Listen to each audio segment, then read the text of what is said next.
नमस्कार मंडळी, सध्या सगळीकडे थंडी भरपूर आहे आणि अशा थंडीमध्ये जास्त पाण्यात काम करायची कोणाचीही इच्छा नसते।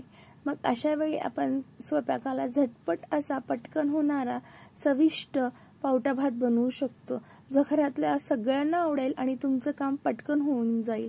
आपण इथे 1 पॉट मील बनवत आहोत, तर व्हिडिओ पूर्ण पहा। रेसिपी आवडली तर लाईक आणि आपल्या मैत्रिणींसोबत शेअर करायला विसरू नका। पातेल्यामध्ये 1 मोठा चमचा तेल घ्यायचा आहे, त्यामध्ये 1 चमचा जिरे, मोहरी आणि हिंग तडतडून घ्यायचे आहेत। व्यवस्थित तडतडल्यानंतर 2 कांदे मध्यम आकाराचे, थोडीशी कढीपत्त्याची पाने आणि 1 हिरवी मिरची टाकून मध्यम आचेवरती परतवून घ्यायचं आहे। कांद्याचा कलर बदलला की 2 चमचे लसूण आल्याची पेस्ट टाकून घ्यायची आहे आणि हे देखील व्यवस्थित अशी परतवून घ्यायची आहे।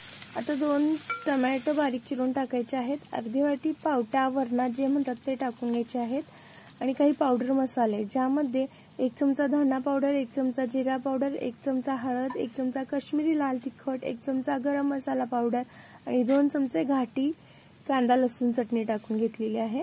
थोडीशी कोथिंबीर टाकून घ्यायची, अर्धा लिंबू पिळून घ्यायचा आणि 1 चमचाभर मीठ टाकून घ्यायचं। मिठाचा अंदाज येत नसेल तर मीठ आपण पुढे टाकून घेऊयात अजून थोडंसं। आता पुन्हा एकदा छान असं मिक्स करून घ्यायचं, परतवून घ्यायचं आणि मसाले करपू नयेत याकरिता अर्धा कप पाणी टाकून घ्यायचं आहे आणि मंद आचेवरती झाकून तेल सुटूसपर्यंत शिजवून घ्यायचं आहे। जवळजवळ 3 ते 4 मिनिटांनंतर बघू शकता छान असं तेल सुटलेलं आहे। आता इथे मी 1 वाटी तांदूळ स्वच्छ धुवून टाकलेले आहेत। रेग्युलर तांदूळ आहे हे, तुम्ही जे घरामध्ये वापरता तेच तांदूळ इथं वापरू शकता, रेग्युलर तांदूळ। आता छान असं मिक्स करून घेऊयात आणि त्यानंतर इथे मी गरम पाणी टाकून घेतलेलं आहे। तर 1 वाटी तांदूळ होतं तर त्यासाठी 2 वाटी पाणी मी वापरलेलं आहे। छान असं मिक्स करून घेऊयात आणि या स्टेजला तुम्ही मीठ पाहून मीठ टाकून घेऊ शकता। चवीनुसार मीठ टाकून घेऊयात आणि पुन्हा एकदा मिक्स करून मोठ्या आचेवरती उकळी यायला देऊयात। आता यामधलं पाणी आपल्याला मोठ्या आचेवरतीच जिरवून घ्यायचं आहे, आटवून घ्यायचं आहे आणि इतपत पाणी राहिलं की गॅसची फ्लेम मंद करायची आहे आणि आता हे झाकून आपल्याला शिजवून घ्यायचं आहे। तर जवळजवळ झाकून मी 25 मिनिटे मंद आचेवरती शिजवून घेतलेला आहे। 25 मिनिटांनंतर बघू शकता मस्त असा आपला हा मसालेदार पावटे भात बनवून तयार झालेला आहे।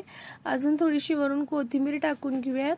तूप असेल तर तुपाचा एखादा चमचा वरून टाकून घेऊ शकता। लाईट गेल्यामुळे थोडासा व्हिडिओ असा दिसत आहे। आता छान मिक्स करून घेतल्यानंतर गॅस बंद करून आपल्याला हे झाकून असंच थोडंसं ठेवून द्यायचं आहे 5 मिनिटांसाठी, म्हणजे भात अगदी मऊ शिजतो आणि मोकळा शिजतो। तर 5 मिनिटांनंतर बघू शकता भात थोडासा थंड झालेला आहे। आता पुन्हा एकदा छान असं मिक्स करून घेऊयात आणि आता हे सर्व करण्यासाठी तयार आहे। तर थंडीच्या दिवसात जास्त पसारा न करता, जास्त भांडी न भरवता तुम्ही असा चमचमीत 1 पॉट मील पावटा मसाला भात बनवू शकता। अगदी भन्नाट लागतो, घरातल्या सगळ्यांना आवडेल।